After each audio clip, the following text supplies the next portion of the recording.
Interviews at a law firm can be super stressful, but if you approach them by keeping things simple and understanding what firms really value, you'll not only land the job, but you'll leave a lasting impact on the interviewers. The strategies I'm about to explain in this video were exactly what landed me multiple clerkships, and now I get the opportunity to work as a law graduate in one of Australia's biggest corporate law firms. And trust me, they go far beyond the traditional advice of just being yourself. So it was 2023 when I was going for clerkship roles in Australia. So how it essentially works, if you're a law student currently watching this, is when you're in your final year of university as a law student, or you're very close to your last year, you usually go for a clerkship role.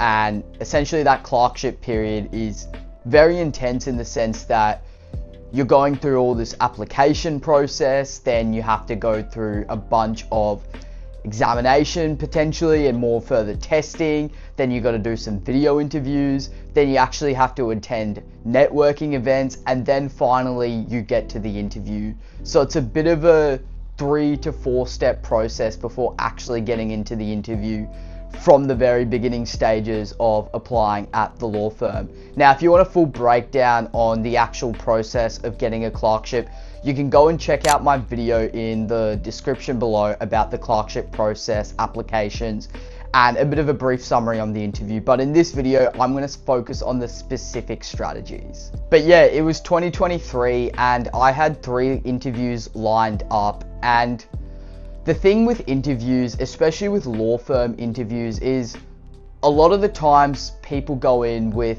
a fair bit of doubt, like, oh, am I good enough? Or what questions are they going to ask me? Are they going to put me on the spot? Are they really going to really test me out and see if I fluster under pressure? I think those are sort of the negative connotations that most people go into interviews.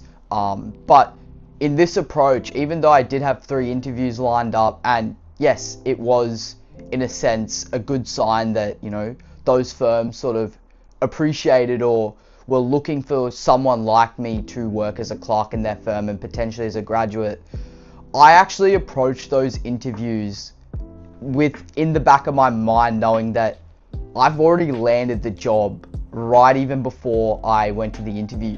And I know it kind of sounds a bit cocky and I know it sounds a bit arrogant, but trust me, if you play towards the psychology of your mind, kind of like the law of attraction, and I'm a big believer in the law of attraction, if you put into your mind that you've already won them over, you're already going to ace this interview, or you already have aced this interview right before you actually go to the interview, then you've actually won half the battle, in my opinion. I think if you go with that mindset that you've won them over, and all you're going to do is just have a conversation with them, tell them a bit more about yourself, you're actually playing into that law of attraction psychology, and if anything, you've broken through the nerves, and you're going there with a completely open mind with nothing to lose. And I think that's the number one thing that I would recommend, and it's something that I did in those interviews, and I aced all 3 of those interviews, and I was able to get clerkships at those 3 firms as well. So one of the things I do highly recommend is to sort of get over the nerves and get over the self-doubt. Already put into your mind or already visualize that you've already got the job and you're just going into the interview room to have a chat with these partners. Now, actually going into the interview itself, the number one thing I would actually focus on is the first 30 seconds of the interview. Not just when the interview starts, I mean as soon as the partners or the interviewers come and greet you, that is when the interview starts. So within those first 30 seconds, you have to absolutely nail this. Because in reality, the partners have probably interviewed a bunch of other people, and they're probably sick and tired of hearing the same people saying the same things over and over again. They're looking for someone different, someone with a bit more quiet confidence, someone who's willing to stand out and show that, you know, they're different from all the other students that these partners have had to interview throughout the day or throughout the week, depending on how many people they're interviewing. So one thing I actually highly recommend is the morning of your interview, depending on what time it is, or maybe the day before, or sometime 12 hours before your interview, do something super interesting. Like, for example, what I did in the morning of my interview, because I had my interviews in the afternoon. What I would do is I'd just drive to the beach, go for a run in the morning, or just go into the city. I'm in Brisbane, so we have a really nice pier along Howard Smith Wharves, under the Story Bridge. So I would just go for a run in the morning, or go to the gym, or do something interesting. Maybe drive down to the Gold Coast, which is about 45 minutes away, and just go for a swim on the beach after a morning run. I'd keep that day free, obviously. So when I actually go into the interview and they say, oh, how's your day so far? Instead of saying, yeah, it's been all right, I can come and say something interesting like, yeah, I drove to the beach this morning and went for a swim and a run. It was really nice. You can comment about the weather. Yeah, the weather was quite hot. It was really humid this morning. And there you go. You've instantly conversation, and maybe the interviewer is very interested in running, and they might ask, oh, how many kilometers did you run, or whereabouts did you run? And there you go, you've sparked an instant conversation before the actual interview itself has started.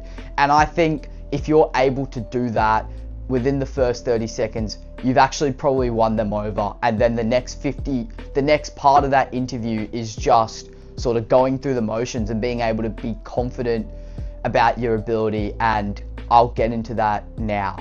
But yeah, smash those first 30 seconds the moment the interviewers greet you in. Now, before I get into the questions that the interviewers will ask you, I'd just like to say I do have a personalized community where I personally help law students get better in exams, assignments, work on routines and habits like fitness and discipline and health and productivity.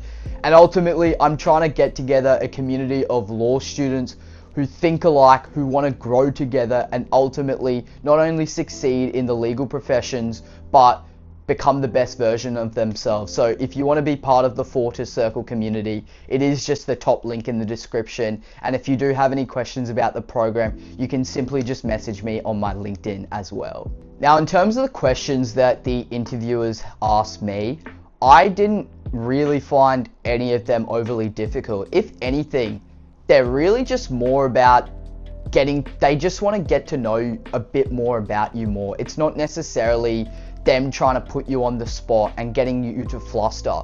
It's more of them knowing who you are and you being able to confidently explain all your achievements up until that date, so they can get a better idea to see if you're a really good fit for their firm based on the firm's values.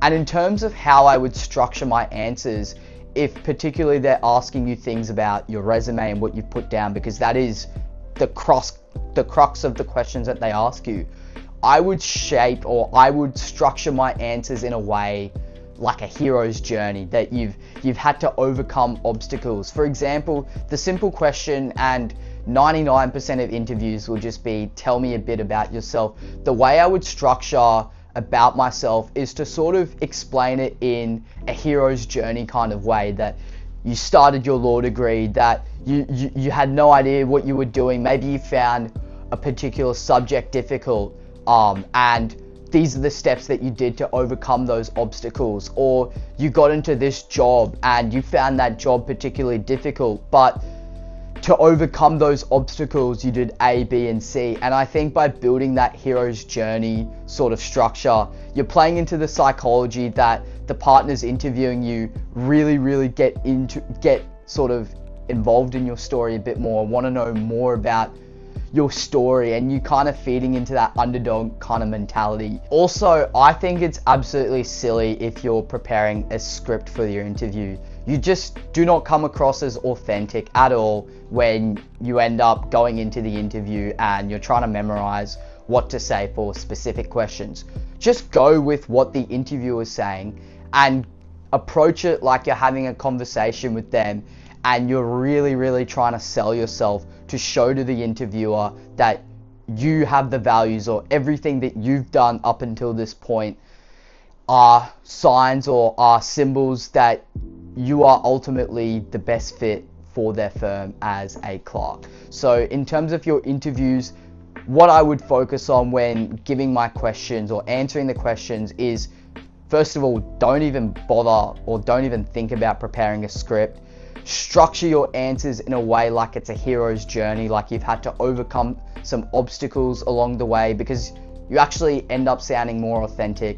And when you go into that storytelling mindset, you actually sort of get the interviewers a bit more invested about you. And again, you're playing into that psychology as well. And also, when you feel like it's right, it's always great to add in a little bit of humor. Obviously, don't take it too far, don't be inappropriate, use a bit of common sense, but I always find it great if I can make the interviewers sort of laugh or giggle or smile when I'm delivering my answers. Again, it just comes across as more conversational and more authentic that way as well. So something to keep in mind as well when you are answering interviews. And then at the end, the interviewers will usually ask you if you do have any questions for them. Now, one thing I would always do, and what I did in my 3 interviews that I had in 2023 going for Clerkships, was I always researched, or I always went onto the firm's website to see who was actually interviewing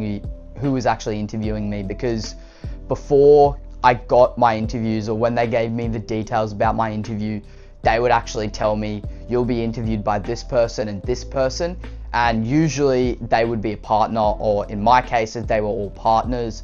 So that allowed me to just go on the firm's website, research the partner, or search up the partner on the actual website, see what practice areas that they specialized in, and usually they would have an article about a recent matter that they were involved in or that they recently acted for. And this would be a really good opportunity for me to research into that matter a bit more. And then when I went into the interview, I would actually always ask them, hey, I saw that you worked recently on this transaction or this matter, and I just wanted to know what in particular stood out about that matter compared to some of maybe the other recent matters that you've been involved in. Again, that shows that you've done your homework, you've done your due diligence, and you genuinely just want to know a bit more about, some of the work that, they get involved in. Because maybe when you are a clerk or you are becoming a graduate in the future, you will be involved in matters like those if they're being advertised on the firm's website. So it's always good to ask about recent matters. It shows that you've done your homework, but it also shows that you do have a keen interest in the profession. So that's always a question that I would always lean towards. And another one's a little bit more authentic. Now, at my stage, when I was a clerk in 2023, I'll be honest, I really didn't have any idea where I wanted to end up in. And even in 2025 right now, as a law graduate, yes, I'm interested in corporate law and M&A, but ultimately, I don't have that set in stone. I still want to be able to explore different practice areas and sort of see what piques my interest. And I think going in as a clerk, you want to be open-minded. Yes, you do have areas that you are particularly interested in, but you want to go in that mindset that you're open and willing to explore. So one of the questions I always do like as well is asking the partners how they were able to settle into their practice area. So something like, hey, when you were a junior or when you were a clerk, how did you end up settling in the practice area that you're in now?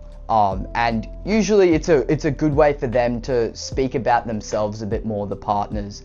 And again, you're playing into that psychology, letting the partners or letting the interviewers get to speak about themselves more, which is always what you want to do. If you can find opportunities to get them to speak about themselves and their experiences more, and you listen and you're able to relay what they said back to you, that's probably a winning formula. Not probably, that is the winning formula in terms of interviewing and in terms of interview strategies as well. So that is another question that I really like to lean in. So those 2 questions in particular were the ones that I asked in my 3 interviews as a clerk in 2023 as well. So to wrap everything up, the biggest thing that you need to go and approach these interviews is have that mindset or have the visualization that you've already got the job. You're already working as a clerk and you're going into the room, speaking to the partners like you're just having a general conversation with them like you would at work. If you have that mindset already, you've probably won half the battle. Then when you go into the interview, you know that they're going to ask predominantly questions about your resume, and that should be the opportunity for you to sell yourself, explaining the hero's journey and the obstacles that you've had to overcome to get into the position you're at now. And then in terms of the questions, you want to show that you've done your homework, you've researched the firm's websites, you've seen some of the matters that the partners have been involved in, and also you want to get the partners to talk about themselves and to talk about when they were in your shoes once. And if you can get them to do that and you're able to listen carefully to their answers and relay back what they've said to them, 9 times out of 10 you're going to smash the interview, and I see no problem why you wouldn't get the job and you wouldn't get the clerkship or the role as a graduate or whatever you're applying for as a law student. So if you did enjoy this video and you did find this video super insightful, I do have a full breakdown about the clerkship and interview process. You can go check that out within the Fortis Circle community. It is the top link in the description. If you do want to be a part of the community, it is. You can always message me on LinkedIn if you do have any further questions. See you soon. Hope you have a good day.